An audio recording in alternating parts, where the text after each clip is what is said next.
Hello guys, welcome back to my channel. আমি প্রীতি আর আমার সাথে আজকে তিশা আছে। তো আজকের ব্লগটা আমরা দুজনেই কন্টিনিউ করব। তো আজকে ছিল আমাদের কলেজের লাস্ট ডে।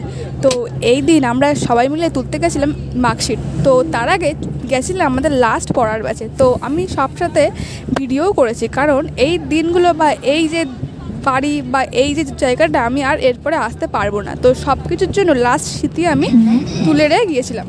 তো এবারে আমরা যাব কলেজের উদ্দেশ্যে। তো টোটোর জন্য ওয়েট করতে করতে ফাইনালি টোটো এসে পড়লো। এবার এরা যাচ্ছে কলেজে। তো টোটো থেকে নেমে এবার যাচ্ছে ওরা কলেজে।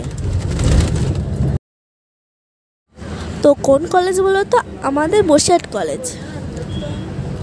তো ফাইনালি এবার চলে এলাম কলেজে। তো কলেজে এসেছি মার্কশিট তুলতে। তো আমি এখানে মার্কশিট তোলার জন্য যে অ্যাডমিট কার্ড লাগে সেটাই আনা হয়নি। তো অনেক খুঁজে করার পরেও না পেলাম না। তো নেক্সট ডে আবার আসতে হয়েছিল।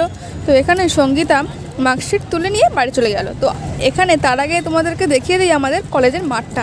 তো এই যে নেক্সট দিন আমি আবার চলে এসেছি পিয়ার সাথে। তো এই যে তো ফাইনালি এদের সঙ্গে দেখা হওয়ার পর কী হলো সেটা একবার অনেকদিন পর দেখা হলে যা হয়। তো রীতিমতো মারপিট শুরু হয়ে গেছে। তো তাছাড়াও আমাদের যেহেতু কলেজ লাইফ শেষ, তো তার আগে আমাদের স্যার ফেয়ারওয়েল দিচ্ছিলো। তো সেই দিন সে কে কী পড়বে এই নিয়ে বহুত ডিসকাস হচ্ছিলো।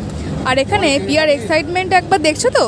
আসলে কারণটা হলো পিয়া ওখানে পাশ করেছে ফাইনালি সাপ্লি পাওয়ার পরে। জোকস অ্যাপার্ট, এখানে তারপরে আমরা অনেক কিছু চেষ্টা করলাম ভিডিওর জন্য, কিন্তু আমার দ্বারা না এইসবগুলো হয় না। তো তারপর চলে এলাম একটু গলা ভেজাতে। তো আমরা সবাই মিলে লস্যি খেয়ে নিলাম, আর সাথে সবাই মিলেও খেয়ে নিলাম। তো তারপরে ছানা আমাদেরকে বাই বাই করে দিল। তো বাই বাই, সাবস্ক্রাইব।